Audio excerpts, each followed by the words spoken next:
जय हिंद दोस्तों, त्यागी trading tips में आपका स्वागत है। दोस्तों, इस वीडियो के अंदर हम बात करने वाले हैं एक ऐसी कंपनी जो 9 रुपये 50 पैसे का डिविडेंड देने वाली है, उसके बारे में यहाँ पर बात की जाएगी। साथ ही हम यहाँ पर बात करने वाले हैं एक शानदार शेयर जो 200 रुपये के आसपास का है और उसका शानदार बिजनेस है। पिछले काफ़ी समय से भागा नहीं है, उसके अंदर अच्छी खासी तेज़ी बन सकती है। और बात ही करने वाले हैं 3 शेयर। लगातार काफ़ी समय से मैं आपसे बोलता रहता था कि रिकमेंडेशन तो कोई नहीं है, लेकिन ये मजबूत 3 शेयर उनके लिए हैं जिनको कुछ आता ही नहीं है और जिनको बहुत ज़्यादा डर लगता है कि कहीं मार्केट में पैसा खो ना जाए। और वो 3 शेयर लगातार पिछले 4-5 साल की बात करें या 15 साल की बात करें, उनके अंदर कोई दिक्कत देखने को नहीं मिल रही है। लगातार अच्छी परफॉर्मेंस दिखा रहे हैं। और अभी की बात करें तो उसमें से 2 शेयर तो 52 वीक हाई के आसपास ही हैं। ठीक है, बीच बीच में कोई सा भी 52 वीक हाई मार देता है। अचानक उनके अंदर कोई दिक्कत नहीं, जितनी ज़्यादा गिरावट होती है उतना ही फ़ायदा होता है। ठीक है, कई बार पहले बता चुका हूँ। जो नए लोग होते हैं या पुराने लोग होते हैं उनको बार बार रिपीट करना पड़ता है, क्योंकि स्टॉक मार्केट आसानी से दिमाग के अंदर नहीं जाता है। बार बार घूम कर कहाँ पहुँच जाओगे? Call put intraday. बार बार कहाँ पहुँच जाओगे? डर है, बेकार है, स्टॉक मार्केट तो बेकार है। बार बार कहाँ पहुँच जाओगे? ह्यूज क्वांटिटी के अंदर। ठीक है, तो बहुत सारी चीज़ें हैं जो कि आपको चेंज करनी पड़ेंगी। बार बार आपको बताना पड़ता है, तब जाके कुछ लोग उसमें से सुधर पाते हैं। तभी तो आप देखेंगे कॉल पुट के अंदर इतने सारे लोग क्यों बर्बाद हो रहे हैं। 10 में से 9 लोग खत्म हो रहे हैं, फिर भी कॉल पुट नहीं कोई छोड़ रहा है। सोचिए ना, ये ऐसा कौन सा नशा हो गया कि छोड़ने के लिए तैयार नहीं है, सब कुछ बर्बाद करने के लिए तैयार हैं, लेकिन कॉल पुट को छोड़ने के लिए कोई तैयार नहीं है। समझ रहे हैं आप? तो दोस्तों, हम यहाँ पर सबसे पहले स्टार्ट करते हैं जो 9 रुपये 50 पैसे का डिविडेंड कंपनी दे रही है, उसका नाम है कैस्ट्रॉल इंडिया। जिनके पास भी है, कल तक जो होल्ड करके रखेंगे, कल तक उनको डिविडेंड यहाँ पर मिल जाएगा। एक्स डेट क्या है? 18 मार्च। ठीक है, तो लगभग 9 रुपये 50 पैसे का डिविडेंड आपके अकाउंट में क्रेडिट हो जाएगा आने वाले कुछ समय के अंदर। ठीक है, तो ये शेयर अगर आपके पास है तो बहुत अच्छी बात तो ये नहीं। देखिए, 9 रुपये 50 पैसे का डिविडेंड कोई वैल्यू नहीं रखता। ये देखिए कि 1 महीने पहले ये शेयर कितने का था। यहाँ देखिए 207 रुपये। कितना तेजी दिखाई इसने, कितने परसेंट पैसा बना के दे दिया? 18%। ठीक है, तो वो कोई इतना मैटर नहीं रखता है। देखिए पैसा कितना बना के इसने दे दिया है। 6 महीने का चार्ट पैटर्न देखेंगे तो ऊपर से गिरावट है, लेकिन 100 रुपये के आसपास ये शेयर होता था जब इसको कवर किया गया नीचे की साइड से। ठीक है, कवर करने का मतलब ये नहीं कि रिकमेंडेशन होती है। कवर करने का मतलब मुझे कुछ अच्छा लगता है कंपनी के अंदर तो मैं आपको बोलता रहता हूँ। ठीक है, तो उस समय ट्रेंड था मार्केट के अंदर, तेजी बन रही थी, शेयर के अंदर भी तेजी बनी। अब देखिए गिरावट का माहौल है तो ये शेयर भी गिर रहा है, लेकिन आप ये नहीं कह सकते कि ऊपर से बहुत ज़्यादा गिरेगा। क्यों? क्योंकि ज़्यादा भागा ही नहीं था। पिछले 5 साल की बात करें, कोई खास तेजी इस शेयर के अंदर नहीं है। ठीक है, अब ये खास अच्छी खबर यहाँ पर देखने को मिली जिसकी वजह से तेजी है। हो सकता है कल गिरावट भी देखने को मिल जाए, क्योंकि ज़्यादातर केस में ऐसा ही होता है कि जिस दिन एक्स डेट होती है उस दिन ज़्यादातर शेयर जितना डिविडेंड देते हैं उतना उसके अंदर करेक्ट हो जाता है। लेकिन ये फॉर्मूला ऐसा नहीं कि पक्की वाली बात है, ऐसा नहीं होता है। ठीक है, हाँ, करेक्ट हो जाता है। तो देखते हैं क्या होता है। फिलहाल अभी तो देखिए तेजी के अंदर ही है, कल गिरावट होगी नहीं होगी कुछ नहीं कहा जाएगा। फिलहाल शेयर बढ़िया है, लुब्रिकेंट ऑयल बना के तैयार करता है, पर्टिकुलर फील्ड के अंदर अच्छा खासा मार्केट शेयर रखता है। और साथ ही अगर बात करते हैं कंपनी के फंडामेंटल भी काफ़ी धीरे धीरे ऊपर की साइड में ही जा रहे हैं। और कंपनी का मार्केट कैप देखते हैं, 23,000 करोड़ का मार्केट कैप। पी रेशियो कितना है? 25 का है। चलिए एक बार देख लेते हैं कंप्लीटली इस कंपनी के फंडामेंटल। दोस्तों, डिविडेंड जिस दिन अनाउंसमेंट देखने को मिला था उस दिन आपको बता दिया था, उसके बाद से लगातार तेजी तेजी आपको देखने को मिली है कि 249 रुपये तक, 248 रुपये तक भी शेयर भाग गया ऊपर की साइड में। दिसंबर की बात करते हैं, एक साल पहले क्वार्टरली अगर देखें तो 1264 करोड़ का रेवेन्यू था, उसके बाद 1325 करोड़, उसके बाद 1398 करोड़, उसके बाद देखेंगे 1288 करोड़, अभी देखेंगे 1354 करोड़। याद रखिएगा, गिरावटें तेजी ये चलती रहती है स्टॉक मार्केट के अंदर। आपको अच्छी कंपनी में फोकस करना चाहिए, क्योंकि यही पैसा बना के देंगे। अभी थोड़े दिन बाद मार्केट के अंदर गिरावट रुक जाएगी, फिर धीरे धीरे तेजी बनेगी। तो सबसे पहले उन्हीं शेयर के अंदर तेजी बनेगी जो भागे नहीं है। तो बड़ा प्लेयर ही वहीं पर खेल खेलता है। ठीक है, कंपनी का प्रॉफिट देखते हैं 271 करोड़ का, पहले 207 था, उससे पहले 232 करोड़, उससे पहले 216 और एक साल पहले 242 करोड़। यानी कि पिछले 4 क्वार्टर की बात करें तो आपकी परफॉर्मेंस काफ़ी अच्छी रही है। तो ये बात आपको समझ में आ गई। ठीक है, तो यहाँ पर देख लेते हैं कि अदर इनकम से तो कहीं नहीं जुड़ा है, नहीं, अदर इनकम से नहीं जुड़ा है।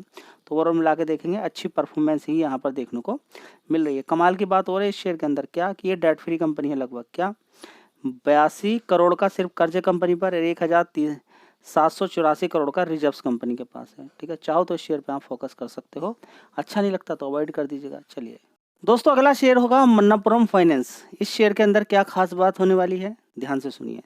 देखिए इस सेक्टर के अंदर आप सबसे पहले समझिए कि मन्नापुरम फाइनेंस काम क्या करता है। एक दूसरा शेयर और बताने वाला हूँ यहाँ पर। मन्नापुरम फाइनेंस की बात करें या मुथूट फाइनेंस की बात करें, दोनों के अंदर क्या चीज़ें हैं, क्या कि अगर आपको लोन चाहिए तो मिल जाएगा आपको। आपके पास गोल्ड है, ठीक है, गोल्ड के रेट भी बढ़ रहे हैं। कभी गोल्ड का रेट कितना होता था, 1 तोला 30,000, 1 तोला 40,000, 50,000, 60,000, ठीक है। तो उस समय उसी हिसाब से आपको लोन मिलता था। जिस तरीके से गोल्ड की वैल्यू बढ़ती जा रही है उसी तरीके से आपका लोन की भी वैल्यू बढ़ती नजर आ रही है, ठीक है। दूसरी बात क्या, आप देखते हैं कि इतनी सारी कंपनियां हैं, इतने सारे लोन हैं जो कि क्या हो जाते हैं, अनसिक्योर लोन रहते हैं। बाद में क्रेडिट कार्ड की बात करें या फिर पर्सनल लोन की बात करें, पैसा लौट कर नहीं आ पाता। अब ऐसा नहीं कि देखिए हर किसी को, अगर किसी ने लोन लिया है इसका मतलब क्या है, उसको मजबूरी है तभी तो उसने लोन लिया, ठीक है। मजबूरी जिस वजह से उसने लोन लिया है, अगर वो बात चीज कामयाब हो जाती है तब तो ठीक है, नहीं तो वो लोन ही उसे मार डालेगा। क्योंकि लोन ब्याज भी देना है उसको, किस्त बाउंस हो जाएगी तो और बाउंस चार्ज भी देने हैं, बड़ी दिक्कत में चला जाएगा वो पर्सन, ठीक है। परेशानी हो जाती है, किसी किसी की जॉब भी छूट जाती है, भाई प्राइवेट जॉब है, नहीं होती है, कोई दिक्कत होगी, लेट चले गए, बीमार पड़ गए, किसी को क्या है, कुछ लेना देना नहीं है भाई, बीमार होंगे तुम, ठीक है, होगा क्या, क्या होगा, तो आपको निकाल के भगा देगा।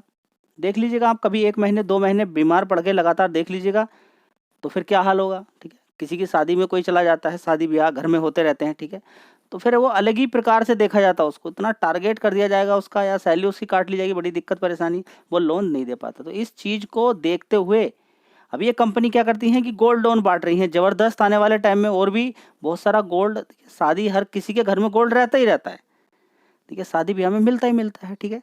तो वो आने वाले टाइम में क्या हेल्प करेगा किसी को, अब देखिए पैसे की जरूरत तो पड़ती रहती है, अब ऐसा नहीं कि हर किसी को पैसे की जरूरत नहीं पड़ेगी, तो बड़ी आसानी से इन कंपनी के पास जाता है, ये गोल्ड रख लेती है उनका और उनको लोन दे देती है, तो सेव भी होगी इनका। अब देखिए कोई भी बिजनेस आप कर रहे हैं उनके उसके अंदर अगर रिस्क नहीं है, रिस्क नहीं है तो उससे मजेदार बात तो कुछ भी नहीं है। अगर रिस्क नहीं है तो क्यों, क्योंकि गोल्ड रख लेंगे, कोई लेकर भागेगा भी नहीं, लेकर नहीं भागेगा तो वो जितना भी पैसा इन्होंने दिया है उसका ब्याज चुका के तभी वो छुटा के भाग देगा, तो मतलब रिस्क कम हो गया, रिस्क कम हो गया। तो ये कंपनी बर्बाद होंगी क्या, बताइए आप, ये कंपनी बर्बाद होगी क्या। पिछले 5 साल से कोई खास तेजी नहीं बनी है। अभी दिक्कत परेशानी की वजह से 150 रुपये तक ये शेयर पहुंच गया था। क्यों पहुंच गया था, क्योंकि 4 सब्सिडरी इस कंपनी की, उसमें एक कंपनी का अच्छा पार्टिसिपेशन था, लगभग 28% का कंट्रीब्यूशन था। उन्होंने क्या किया कि ब्याज की दर थोड़ी ज़्यादा बढ़ा रखी थी और भी थोड़ी गड़बड़ी पाई गई। आरबीआई ने चेक किया सारी चीज़ें कि हाँ चलो आप आगे से वो गलती मत कीजिएगा बिल्कुल भी, ठीक है। तो ऐसा नहीं कि एकदम बैंक, आरबीआई यही चाहता है कि देखिए वार्निंग दी जाती है, वार्निंग पे कोई काम करेगा ठीक है, नहीं करेगा तो उठा के काम धंधा बंद कीजिए भाई, ठीक है। तो अब देखिए अब आगे दोबारा से अच्छी तेजी बन सकती है। रिजल्ट थोड़े से कमज़ोर आए थे Q3 के, आगे Q4 के या फिर Q1 के अगले नेक्स्ट ईयर के अच्छे आ सकते हैं। तो यहाँ पर बात करते हैं पिछले 5 साल का चार्ट पैटर्न, आप देखिए तो कोई खास तेजी अभी इसके अंदर बनी नहीं है पिछले 5 साल में, ठीक है। यहाँ पर होता था 2021 में 208 रुपये के आसपास, वहीं पर खड़ा है। नीचे के लेवल से देखें तो अच्छी खासी तेजी देखने को मिल रही है, ठीक है। तो चाहो तो इस शेयर पे आप फोकस कर सकते हो, कोई खास तेजी अभी इस शेयर के अंदर बनी नहीं है, अब धीरे धीरे ऊपर की तरफ भाग रहा है, तो शायद थोड़ा सा यहाँ पर पैसा आपका बनता हुआ नजर आएगा, ठीक है। तो इस शेयर पे चाहो तो आप फोकस कर सकते हो। फंडामेंटल ठीक है कंपनी के, मार्केट कैप भी देखेंगे यहाँ पर 17,000 करोड़ का मार्केट कैप है, पी रेशियो 12 का है, ठीक है। तो लॉजिक समझ में आ गया आपको। फाइनेंस वाली कंपनी है, लोन अगर लेना है तो गोल्ड जमा कीजिए, बाकी आपको पैसा मिल जाएगा। तो जिस कंपनी को खतरा नहीं हो तो कोई दिक्कत नहीं। तो मुथूट फाइनेंस देखिए कितना ऊपर तक पहुंच चुका है। चलिए तेरा फेडरल बैंक, इसको भी कवर किया था अच्छा खासा, इसने भी देखेंगे तो 120, 130, 140 के आसपास मंडरा रहा था, तब से कवर तो देखिए बहुत पहले से किया है, 70-75 रुपये से कवर किया है शेयर को, लेकिन इसने अच्छा पैसा बना के दिया। वहाँ पर रुका हुआ था, आपको लग रहा था नहीं भागेगा, 217 ऊपर तक मारा है, ठीक है। तो अच्छा पैसा इस शेयर ने बना के आपको दिया है। बैंक जो होते हैं, मार्केट कैप देखिए कितना है इस कंपनी का, 43,000 का मार्केट कैप है, पी रेशियो 10 का है। तो अच्छा पैसा इस शेयर ने बना के दिया है। फिर दोबारा से हो सकता है जो अपना हाई बनाया है वो आने वाले टाइम में टूटता हुआ नजर आ सकता है। 250 रुपये तक के भी टारगेट आने वाले टाइम में आपको मिल सकता है। रिकमेंडेशन कोई नहीं, फिर बता देता हूँ। अच्छी कंपनी मुझे लगती है, फंडामेंटल ठीक लगते हैं, आपके साथ शेयर कर देता हूँ। ये भी गोल्ड लोन के अंदर कंपनी, बैंक काम करता है, गोल्ड लोन के अलावा भी करता है, ऐसा नहीं कि गोल्ड लोन ही। अब देखिए गोल्ड लोन में तो अब ज़्यादातर बैंक कर ही रहे हैं, ऐसा नहीं कि नहीं कर रहे हैं, लेकिन कुछ स्पेशली केवल उसी में ज़्यादा उनका रहता है। चलिए तो सदाबहार 3 शेयर में आपको लगातार बताता रहता था, फंडामेंटल काफ़ी मजबूत, ये शेयर भी देखिए थोड़ी सी दिक्कतों की वजह से क्रेडिट कार्ड पर इसके बैन लगा दिया गया था कि अभी आप नए क्रेडिट कार्ड नहीं बांट सकते हैं। फिर दोबारा से सारी चीज़ें रिजोल्यूशन देखने को मिल सकता है, नए अकाउंट नहीं खोल सकते, इस तरीके से बहुत सारी धीरे धीरे चीज़ें रिजोल्व हो जाती हैं। तो ये शेयर देखिए नीचे की साइड में गिरा था, 1 साल का ही ड्रामा है, सारी चीज़ें आप देखेंगे। अच्छी खासी गिरावट हुई थी यहाँ पर, एक बार पैसा बना, दोबारा गिरावट हुई, फिर पैसा बना, जब भी बड़ी गिरावट हुई पैसा बना। अभी इसका 52 वीक हाई आप देखिए कितना है, देखिए कितना है 1998, कितने के आसपास चल रहा है 1995। अपने 52 वीक हाई के आसपास चला है, जहाँ पर इतने सारे शेयर्स गिरे हुए हैं। तो आपको 3 शेयर लगातार बताता था। पहला कोटक बैंक हो गया। अगले शेयर के बारे में देख लेते हैं, चलिए। अगला शेयर है HDFC बैंक। इसके अंदर भी देखिए, देख लीजिए 6 महीने के पहले देखिए यहाँ पर ये 2 गिरावटें हुई हैं। एक गिरावट ये डर गए आप, दूसरी गिरावट ये, तब भी आप डर के गाली देना शुरू कर देते हैं सीधी, आप नहीं रुकते कि HDFC बैंक भी गिरा, आप तो बेकार है, सब कुछ कोई फायदा नहीं है। इन शेयर्स में गिरावटों पर आपको खरीदना है। 52 वीक हाई देखिए इसका कितना है 1880, कितना चल रहा है 1710, ठीक है। तो आसपास ही चल रहा है ऊपर। तो पूरे मार्केट में हाहाकार मचा हुआ इन शेयर्स के अंदर, ऊपर नीचे उतना पैसा। देखिए ज़्यादातर लोग क्या देखिए यहाँ पर मल्टी बैगर रिटर्न की तो मैं बात नहीं कर रहा, क्योंकि मार्केट कैप कितना है इसका 13 लाख करोड़ का मार्केट कैप है। मैं बात यहाँ पर कर रहा हूँ कि बीच बीच में आपका पैसा बनता रहेगा, कभी 7%, कभी 8%, इसी तरीके से गिरावटें होंगी। तो उस समय डरना नहीं है, आपको SIP करनी है। तो इस तरीके से पैसा आपका बनता रहेगा। निफ्टी 50 बैंक निफ्टी का अच्छा वेटेज रखता है, तो मूवमेंट तो इनके अंदर होता ही रहता है। तो जिनको कुछ नहीं आता है, कोटक बैंक हो गया, HDFC बैंक, और तीसरा क्या हो गया रिलायंस इंडस्ट्री। तीसरा कौन सा हो गया रिलायंस इंडस्ट्री। उसके अंदर भी देखिए बीच में काफ़ी मूवमेंट मिला, बीच में गिरावट हो जाती है अच्छी खासी। मैं इन शेयर्स में ये नहीं बोल रहा हूँ कि एकदम से आपको एंट्री ले लेनी है कहीं भी। मैं बोल रहा हूँ कि इन शेयर पर ध्यान बना के रखो, इनमें गिरावटें होती रहती हैं, गिरावटों पे SIP करनी है। थोड़ा थोड़ा खरीद के इकट्ठा कीजिए, जैसे तेजी बनी बेच के निकलिए, फिर दोबारा से मौका मिलेगा। तो जिनको कुछ नहीं आता है, देखिए रिकमेंडेशन कुछ नहीं है, मजबूत है, आपके साथ शेयर कर दी है। आगे तो कुछ होने के लिए तो कुछ भी हो सकता है। चलिए, जय हिंद, वंदे मातरम।